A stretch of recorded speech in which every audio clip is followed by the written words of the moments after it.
Howdy folks, it's Meandering Mike in the Man Cave of Madness, and we are doing our after-action review of Tannenberg, which is the introductory scenario to the Der Weltkrieg system. So, few things to say about the game. Now, I put all the pieces away, but I went and set up some of the arrow markers that I was using at the start.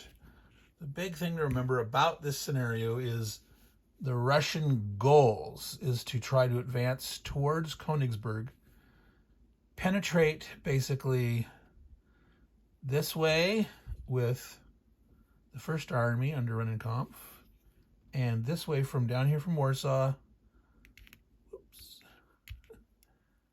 up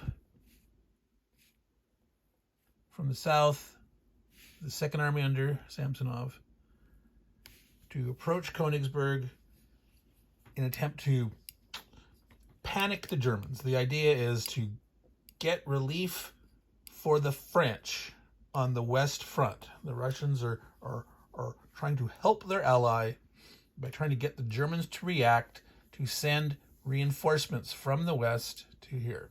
So this was called their steamroller plan. And it is central to this scenario.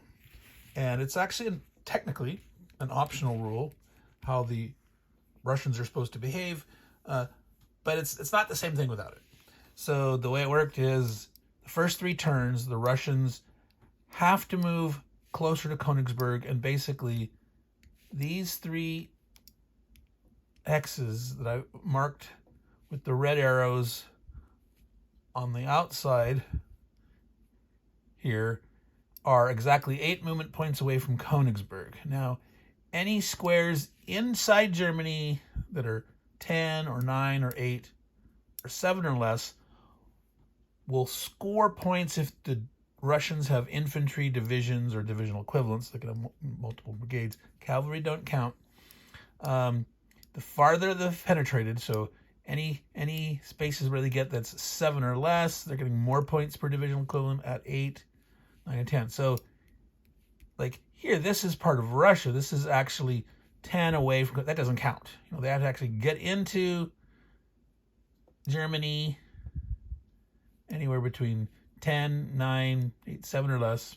The farther they get with more units, the more the Germans react, the more reinforcements the German will get on this front.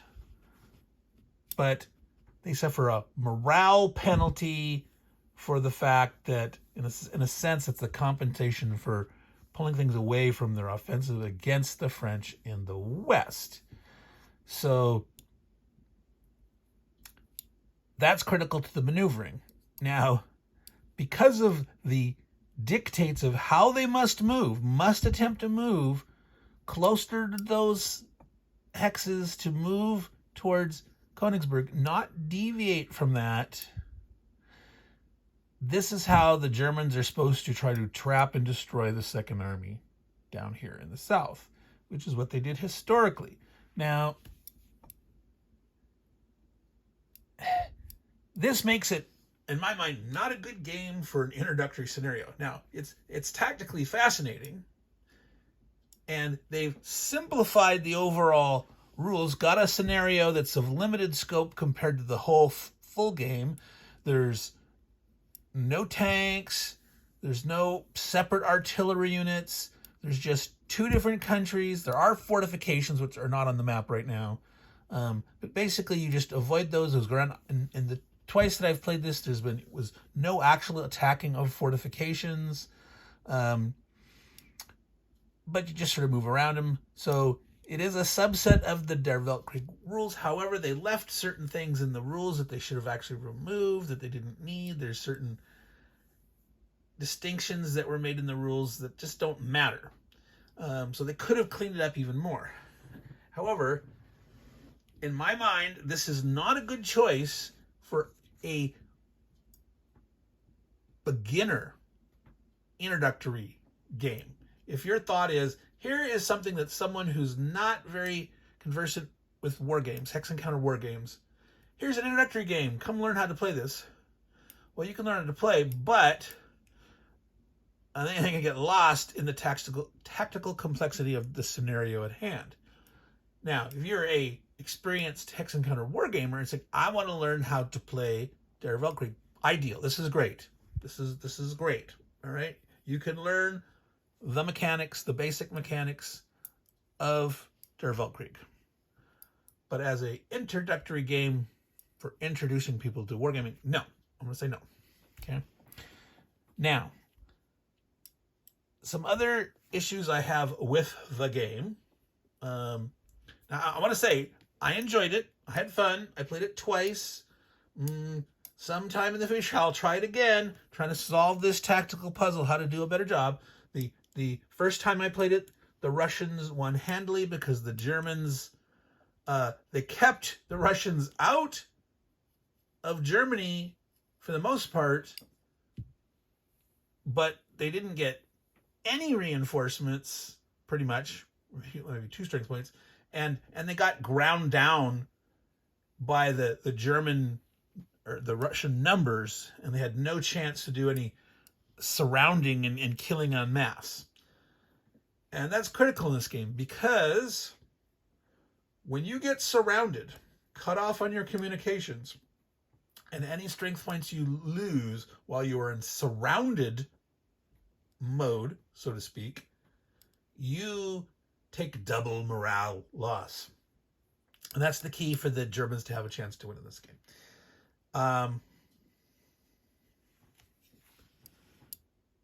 The mechanics of the game, I have a little bit of problem with. The designer has what appears to be a wonderful combat results table going from 1 to 50 strength points. And if you have an attack higher than 50 strength points, you just roll again, adding, look, if you have 70, you'd go and you roll on the 50 table, and you'd roll on the 20 table, and you'd get your results, you add them together.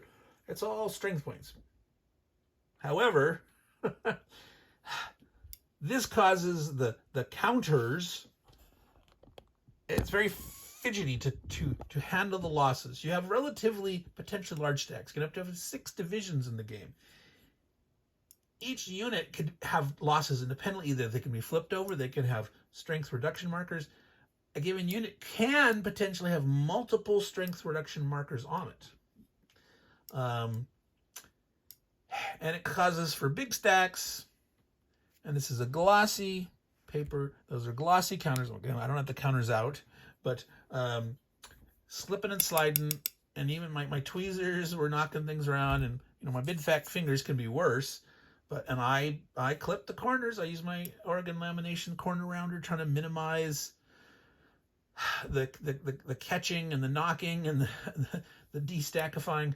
But it was still very tedious. Multiple times, things falling all over the place. I just can't imagine trying to play the West run of this game. But let's stick to Tannenberg for this introductory story. So even this introductory game had enough places, enough times where the stacks were big enough that it was a pain to deal with that physically. And partly is because of this combat system where in the designer's mind, every strength point should count. It's not odds. It's not a differential. It's like you count your strength and you roll damage, and the defender is going to counterattack, and they've got a multiple bonus depending on if they're retreating or not. And then you have supply. You got to spend your supply. But there's a differential in the amount of supply that you spend, depending whether you're attacking or counterattacking. And at first, that's not intuitive. Why would you spend more take you more supply points to fully supply on defense? Well, the notion is that, which sort of makes sense.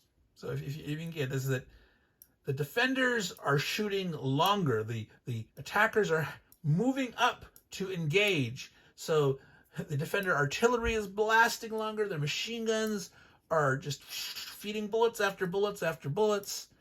And so there's a reason they're getting tripled or doubled.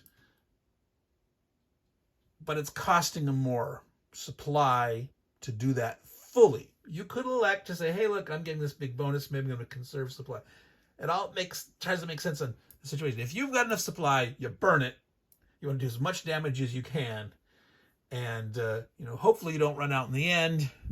In this game, the last one I played, the Russian First Army, very last turn ran out of supplies, and that was it. Their second army had some. They got a third headquarters. That's something else that's difficult in this game as an introductory scenario. The Germans only have one headquarters. That's what this is representing here. This is where the headquarters start. That's a critical town, Allenstein. Morale, you lose morale if you lose a town. This is where the battle actually occurred, right here. Tannenberg should be called the Battle of Allenstein. Tannenberg's somewhere over here. And the Germans just decided to name it Tannenberg because that is where the Teutonic Knights lost in like 1410, a big battle. And so it's like, oh, this is our revenge. And we're going to call it the Battle of Tannenberg. So anyway, this strength point philosophy is that every unit should count, not odds. If you want to throw 3 more strength points in, 3 more strength points in will help, potentially.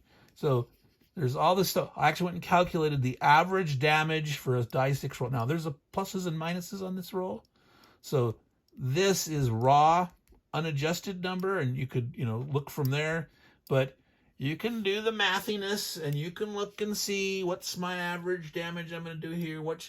In a sense, it turns it into cold, hard calculation. And in some ways, that's very World War I-ish. It's just like these men getting slaughtered. It's just like, well, that's my odds, and then I'm trying to grind them down. Will I kill more of them than me? Or the counterattack's bad, but if I keep grinding long enough, even if I lose more, will I break their line and get through?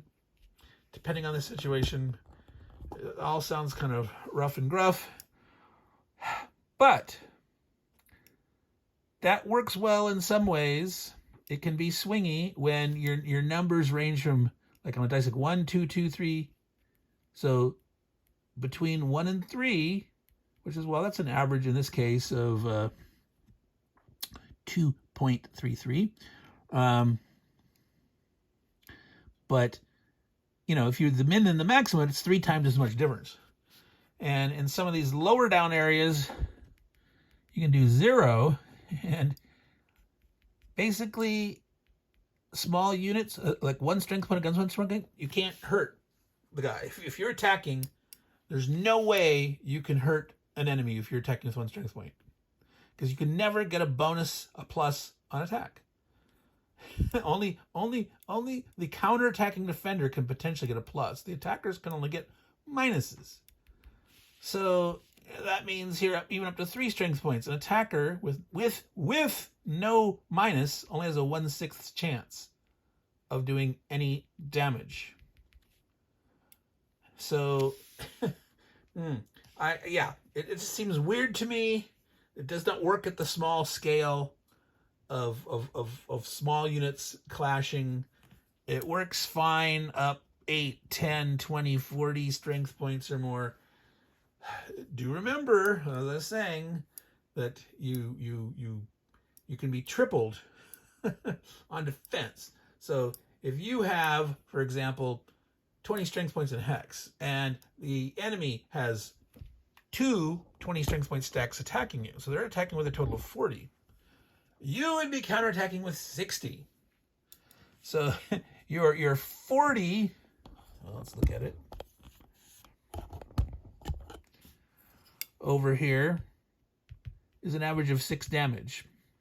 60 is an average of 7.5 for 50 plus 10 is 1 1/3. So 8, 9, almost 8. 9, round up to say 9 damage. So 9 strength points.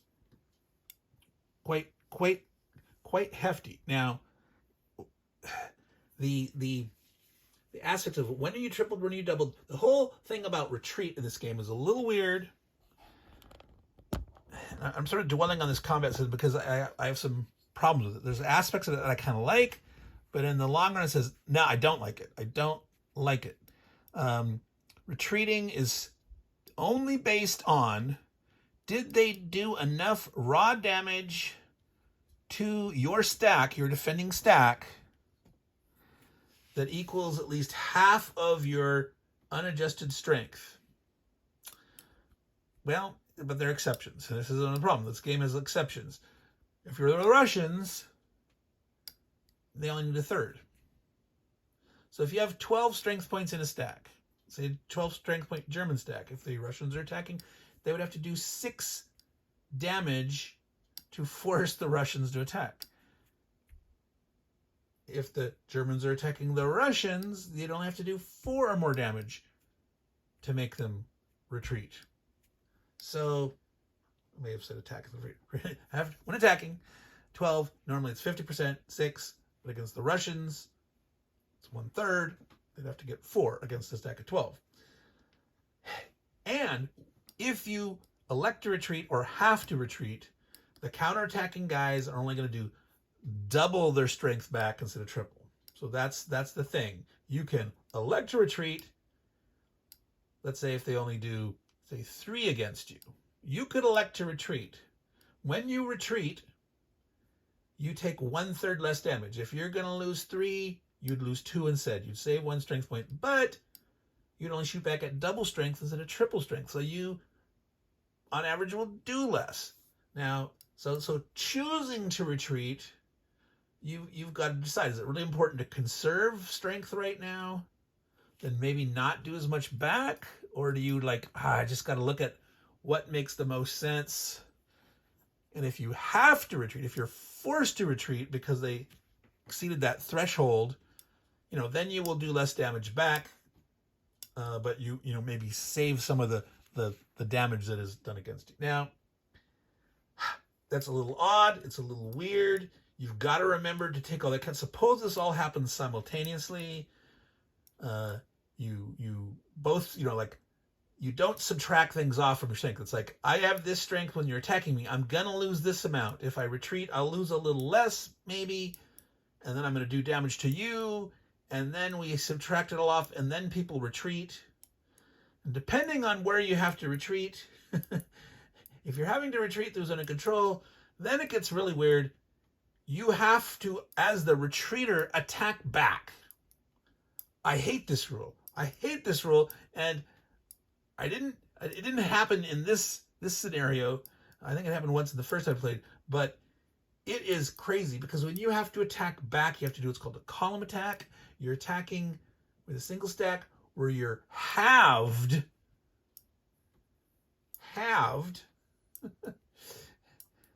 and you'd have to play supply again.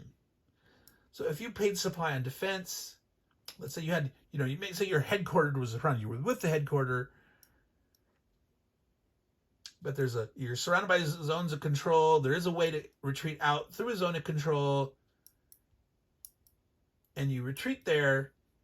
You're going to lose the headquarters, but let's say you in line of reach of another headquarters to attack back as you're retreating through the zone of control. You'd have to spend additional supply, otherwise you're halved again. And so your quarter attack is going to do almost nothing, and the attackers that made you retreat are going to get to counterattack at triple strength. And it's just crazy. Okay, so to me, the retreat rule, if you have to retreat through a zone of control, I would much rather just see a way to say, well, you take additional loss. Just a simplified way instead of having to do a whole nother attack calculation with supply expenditures, with alterations to the strength. It's nuts. It's crazy. I do not like that aspect of the game at all. Okay, so even though it didn't come up in this playthrough that I filmed, it's horrible in my mind. That's my opinion. Some of you may love it. Some of you may love it. The whole column attack thing is really rare. I looked for opportunities, and basically, if someone is leaving single strength point speed bumps in your way, potentially you could column attack them with a nice stack potentially wipe them out, advance into the square, and then attack someone else. All right? But unless someone is leaving little speed bumps, it just doesn't really come up. All right. We're at 20 minutes. Let's try to finish up my after action review. Let's go back to the actual action that happened. So this is all these green arrows are and black arrows. So the red arrows were the steamroller rules. Here is Königsberg. The Russians must, the first 3 turns, they must try to move towards Königsberg. Basically, these 3 squares here, bases, hexes, were pre-measured, pre-calculated by the Der Weltkrieg folks. So basically, you got to move towards them, because from there, those are 8 movement points to Königsberg. The Russians must move as directly as possible towards those. Their infantry. Their cavalry can move wherever they want to. The Russians are also subject to mobilization the first 2 turns. So only Russian infantry in the first army can move on the first turn.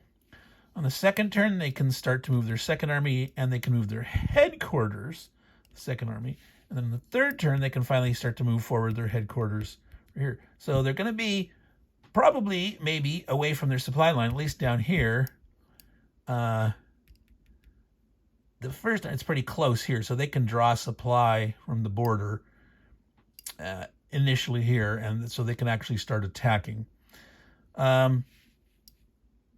After those 3 turns, the Russians have no more restrictions about how to move. They don't even have to attack in the first 3 turns. You don't have to. You just have to move forward. However, the farther that they penetrate, the more points are calculated to determine the German reaction. The more points the Russians get for further penetration, the Germans will take more reinforcements from the Western Front to shift here. So the Germans will get, starting on September 1st, reinforcements ranging anywhere from 0 to 2 strength points up to, I think, the max is something like 49, 61, something like that. It's almost impossible unless you totally let the Russians come charging in. But there's a penalty for every 2 strength points the Germans are going to get as reinforcements. They get a morale against them, morale loss. But with a big strength, they could try to pound back against the Russians. So these hexes I marked for the stars are also, in this particular game that I played, the farthest advance that the Russians got by the end of turn 3.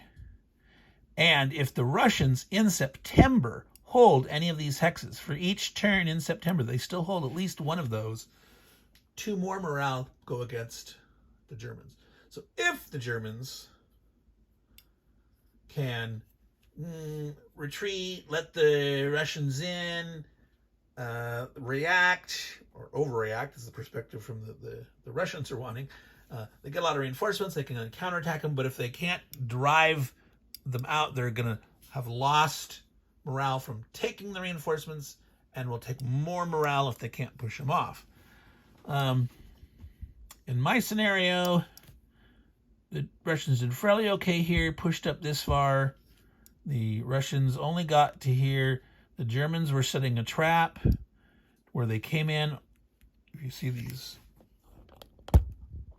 black markers, so the Russians were here. The Germans pushed in, surrounded a set of guys here, killed off the main head of the column, a substantial number of strength points. And again, when you're surrounded, it's double morale loss. However, this little pocket that was left to the Russians, they were able to get communication and supply back to it.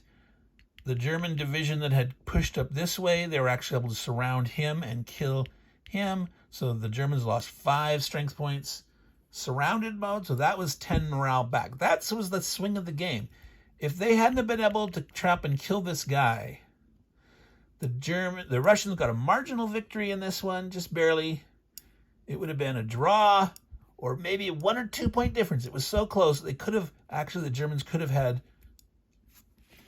excuse me, a marginal victory. So, one little mistake here with the Germans not maneuvering quite right and getting counter-surrounded. They did lose the division. If they had done this a little better, they might have been able to get both, vanguard stacks of the Second Army, which then it would have been okay, even if they lost to sacrifice this guy to wipe out, more, like another extra 10 or more, then that difference would have swung it definitely in the Germans' favor. There might be some magic formula of gaming the system if you figured out where you can get the Russians just right, where maybe you know what to do as the Germans and can completely surround and destroy even more of the Second Army. I haven't figured it out yet myself. If you have, you can leave comments. You can say, yeah, I played this and I did this thing or not. But, so I would say my result was not as good as the Germans historically.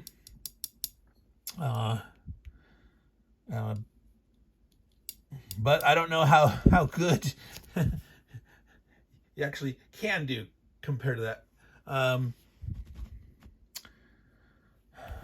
The Germans did, after killing a fair amount here, but losing some, they tried to sort of exchange blows. They had a chance to kill off another stack, where if they had gotten 2 good rolls in a row, they had like 5-6 chance that they had to roll twice, and they failed one of them, so they didn't do that. That could have switched it to a draw or a win for them.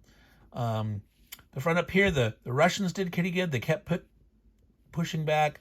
The Germans did at one point shift guys up using rail. They have superior rail. They get rail capacity faster than the Russians do. The Russians start with 0 for longer. And the Germans' flexibility of, you have to, in this game, you have to learn the rail rules. You must. The Russian rail lines are crap. Excuse my French, but le crap. Now, there's no rail connection from the north to the south. I'm going to say, assume there's a line right here. That if you wanted to rail something this way, you could come around this double track rail line and bring things down here. But the amount of time that it would take, and it's not until September. So the first 5 turns, the Russians have none. First 5 turns, the Russians out of 9 turns, the first 5, more than half the game, they have no rail capacity. And after that, they have 2 and 5 in the last 2 turns. So, you read some of this stuff, and it says, oh, Rennenkampf in the First Army, he didn't do anything to help save Samsonov. They couldn't. Other than just keep trying to attack here. There's no way that they could have got anything over here. This is a single track. For the Russians, they can only put 1 unit up a single track. Germans can push 2.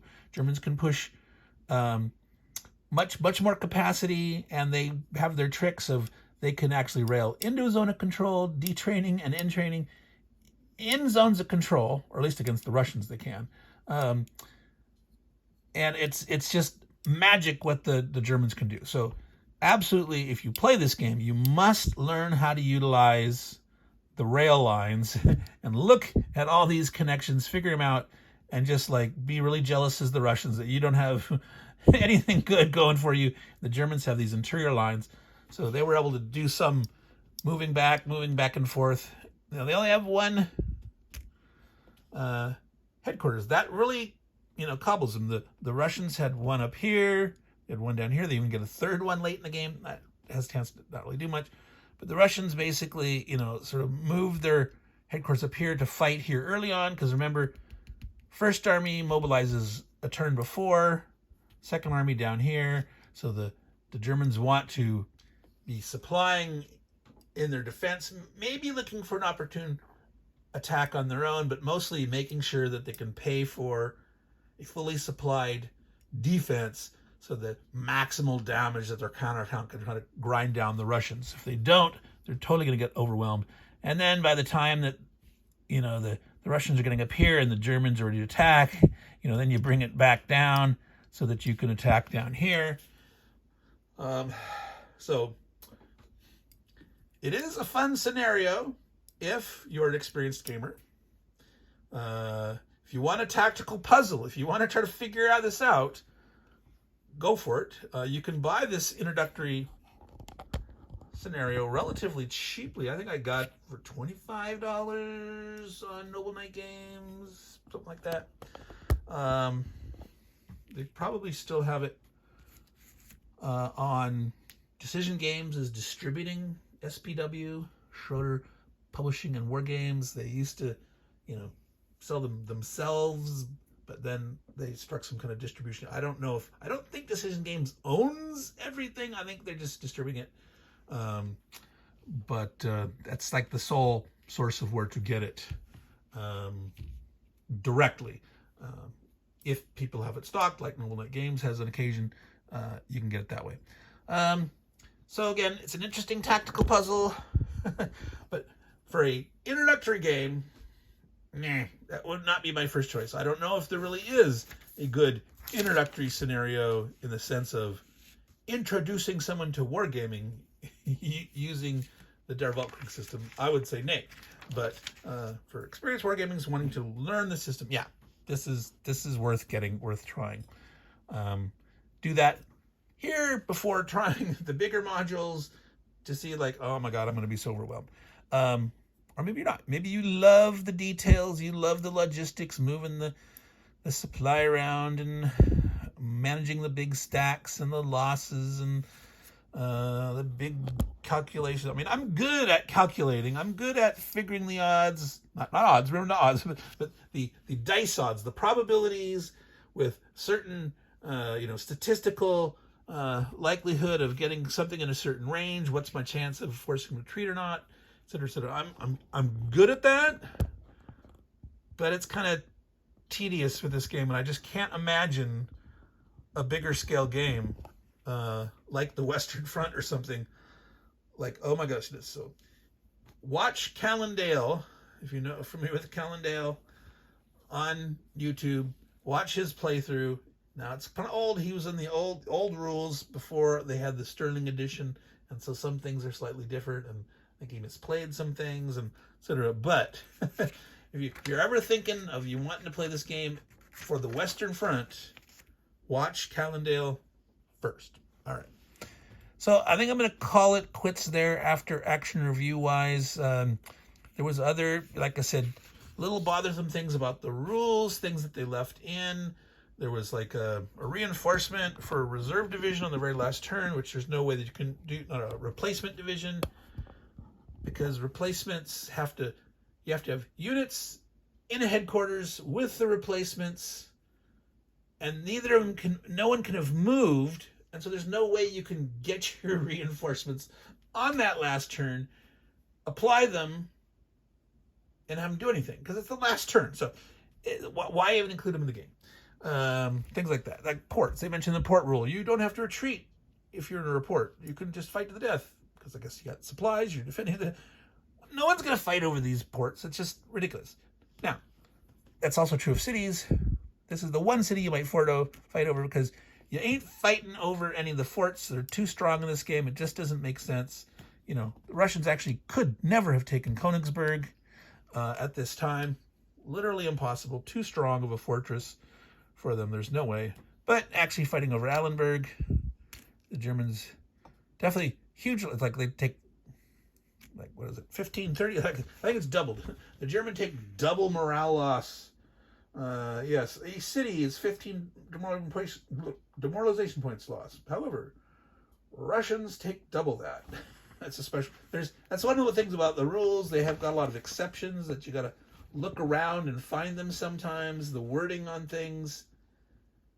Again, not a good introductory presentation. These rules could be written much better with better examples. There are times when you need to be more explicit, and don't use economy of phrases assuming that you know what something meant or the implications of it, or that you're familiar with the wargaming jargon. Absolutely, if this was going to be an introductory game, should be written much better. Anyway, last thoughts. The map. Some of you, I don't know, we're going to zoom in. I don't know how close some of you have been looking or not. There are triangles. Each hexagon is broken into 6 triangles. So each hex side hanging off the hex. So this terrain here, this hex, is completely swamp, but it's actually 6 swamp hex sides, with this hex side also being a river. When you move across the hex side, that's the cost of the terrain. If you move in, like this, that's clear. So even though you're skirting the rough, or the rough only still costs 1, but the swamp costs 3.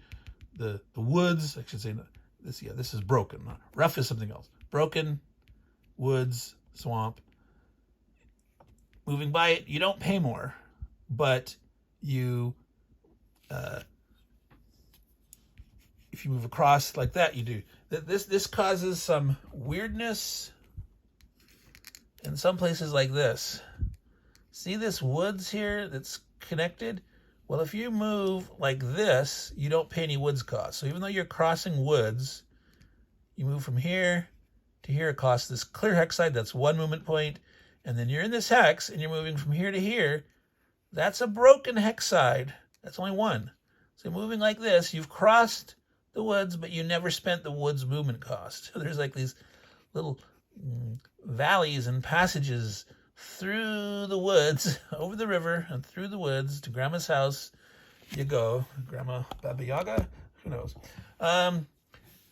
You got to get used to that. You absolutely have to get used to that to play this game. When I first saw this game, I could not stand the map. It caused my brain to frizz, and just like I couldn't focus. I got eye strain. And somewhere along the line, watching videos, watching Callendale, watching Nanguea, it all sort of gelled, and I can see differently. It's like an artist's perspective change when you look at something differently. And now I can easily see all the little passages. I know how to figure out the terrain costs when and where. And on defense, you got to pay attention, because it's not, if someone is attacking across that terrain, you can use it, but you also can use either side. So in some cases, it's like, well, it's obvious if they're attacking here, you can use the woods. But if the guy's attacking from here to here, because these are adjacent, you could use forest as your defense. So you're like sort of defending here in the hex.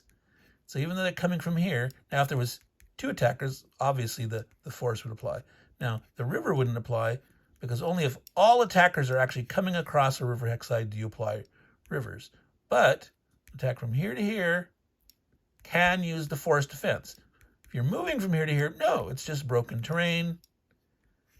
It still only costs 1 movement point.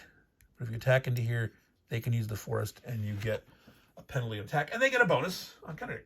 Woods is a great defense.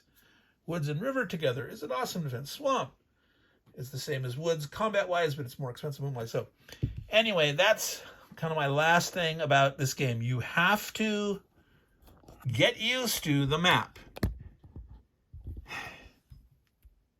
And if you cannot visualize the map terrain easily, you're going to struggle. You may stick with it until you get it. Like, I can see it now. I can easily see it. I can easily understand who's going to defend where.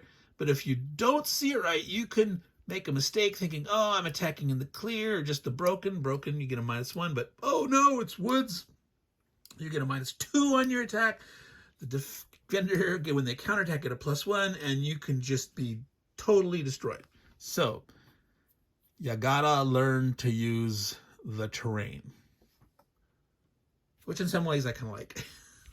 That's a weird aspect of the game that I came to like it, but and overall, I don't love this game because of the stacking.